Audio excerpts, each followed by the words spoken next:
Man, this comic book sucks. And the reviews online said it was good. I wasted my money. Why didn't somebody tell me?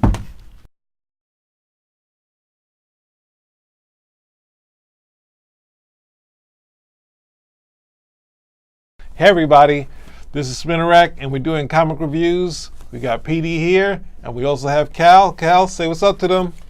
Ready to rock. What do we got coming up next? We have one of the other big things of the summer that's happening at DC. This one is their Dark Days. They also have their Dark Nights, but this is the intro. This is the big one. This is the big story that they've been talking about.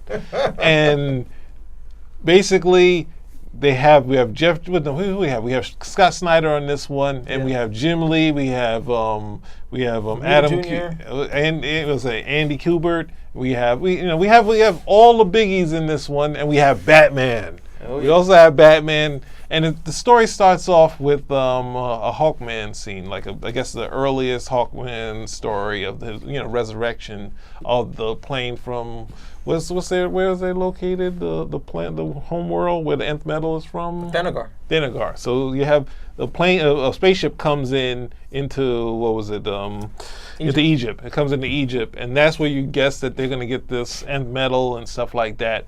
But then there's this side stuff with Batman, and comes out of a volcano in this big massive suit, and I'm just like, this issue is it's hard to do jam issues, where they have multiple artists. But when you have one writer, hopefully it can keep it all together. And this jam issue looks like it's pieces of comics from different places, so it's really hard for me to follow. It's really tough. The art is nice on each page, but the story can't hold this all together for me. So once you start from one thing and then you jump to the Guardians telling Green Lantern that you need to go to Gotham. And it's like, you have to be kidding that the Green Lantern everything's going to be solved at Gotham. And then it's just a hodgepodge. So since that's the case, what are your feelings so far? We'll just pick up as we go. If you want to tell a Batman story, just tell a Batman story. You don't need to have all these other guys here. The other guys there, Green Lantern, a sprinkling of when it opened up, I was actually very interested because I was like, oh, they're actually going to deal with Hawkman. Okay, and no, that was very quick. You see Batman coming out with, Professor, I'm here to save you, because I'm in the suit. I'm like, isn't there anybody else on the Justice League who could have done this? Say, I don't know, Superman, and they wouldn't have needed the suit, and or anything of that nature. So, if you look, it's Scott Snyder. We already know Batman is, he's the Batman writer right now. He's the go-to guy. He's hot. He's red hot when it comes to Batman. Guys are going to read it. But yeah, it's the same thing like when Batman has a Batcave on the moon. After a while, it's like, what the hell does he need a Batcave for on the moon? Batman has a secret room in the Fortress of Solitude. What the hell does Batman need to have a secret room in the Fortress of Solitude? And what's even worse, Superman let him have it. He goes to him and says, look, I need a secret room in the Fortress of Solitude, and no one can open that door but me. He's like, well, maybe you need to do this in the Batcave. Yeah. What do you need my security for? I don't know what the hell this thing is. Hey, you already got something on the moon. Go put it in that Batcave over there. What do you need to have it in the Fortress? No, it aggrandizes his character. It means Batman is everywhere. And it doesn't make a lot of sense for him to be everywhere. Green Lantern is going to Gotham. You know who needs to be in Gotham? Batman needs to be in Gotham. So I keep reading it, and then I read it, and then what does it end with? The Joker. And you're like, good Lord. Well, that's the other thing. You have all this fantasy stuff. You have this Hawkman. You have him in different time zones, time areas. You have, there's this, I don't know if it's a hologram or another dimension, but it looks like Green Lantern's going to another dimension in the Batcave. You have them on the moon. And then you have, as you said, the craziness of them going to the Fortress of Solitude, and it says a room. Not a room that has a mountain structure in it. That's not a room. That's like looks like another dimension. Because it looks like an area. Like not a room is, we know what a room is. So it's like, this is a whole different setup. And then it's like Batman is just piecemealing the stuff to the other heroes that show up. He's like, Aquaman comes in there, he's like, no, I had to do this, I can't let you know, you go save the rest of the people. And it's like, what's going? Then okay, Mr. Miracle, you open up my room. He got the room. Why does he need my Mr. Miracle? Okay, no, but don't go in. Get out of here. Well, they do those type of stories, and it becomes, they just become tools in Batman's utility belt. That's the thing. Hey, I need to open this up. Let me get Mr. Miracle. Hey, I need a place to store this. No, I won't put it. I'm gonna put it in the Superman. I'll put it in the Superman portion of it, and it's disappointing at the end of the day because, to be honest, I was very interested in those first few pages because I thought it wasn't going to be. I thought, okay, fine, maybe ostensibly it'll be about the other characters. Like we'll get a Batman cameo and a Superman cameo, and then I can actually read some stuff about Hawkman or somebody else for a change. No. Look, it's a Batman story. It's all when Gotham City becomes the center of the universe, that's an issue. Yeah, and when you go to Gotham and Batman is not there because he's too busy, going someplace else, that's an issue. But hey.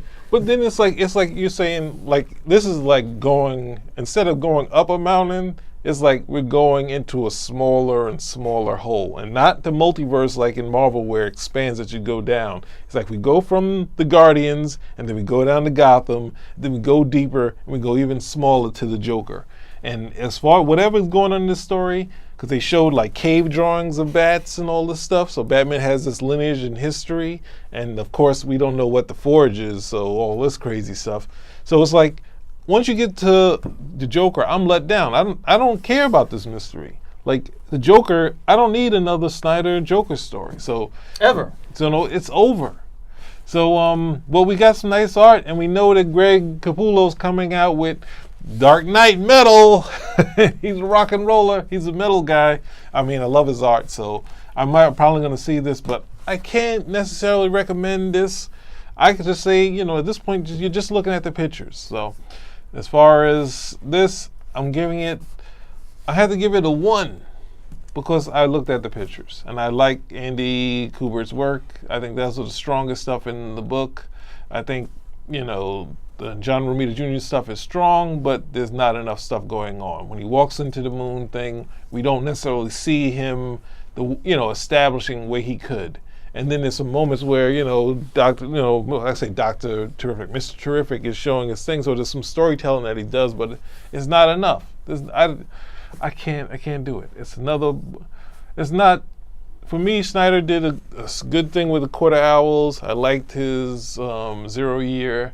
Everything else has just been too much. It's been too much for me, so. And what do you, sorry I had to say all that stuff with my my vote of 1. What do you say? I gave it a 3. A 3? Yeah, art. Pretty pictures. Okay, there you go. Pretty pictures, and I did like the first few pages. So I won't totally slate it, but once we average it out, it's a 2, so it doesn't matter. It doesn't matter at the end of the day. It's just, part of the problem is that Snyder has there's nobody reining him in saying, hey, okay, you look, you got the hot hand. These guys are going to read whatever you do.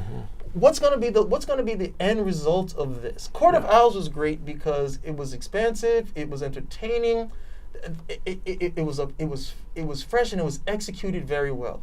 Everything afterwards that I've read hasn't been there. It's more like, hey, how, what idea, what can I do right over here, as opposed to, is it any good what it is that you want to do?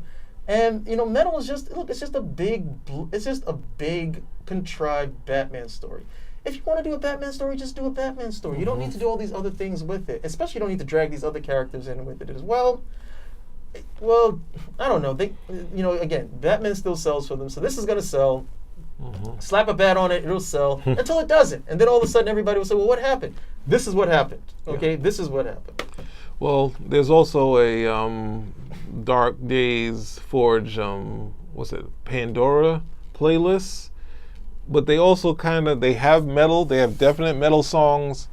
I don't know if you add in that Tribe Called Quest song with the guitar in it, What song was that? The song that they played on Saturday Night Live? Oh, yeah, okay. It has a guitar in it, but it's like, that's trying to be inclusive. Just do real metal. Yeah. I know, maybe Capullo's listening to that one, but metal guys, they're not throwing that in with this a metal chart of following it. And that song, as great as the Tribe is not on the metal chart. So if that's on the list and Metallica isn't, then yeah, there's a problem. Well, thank you, everyone. And, Dark Days and Dark Nights. Thanks, Spinarack. You save me money.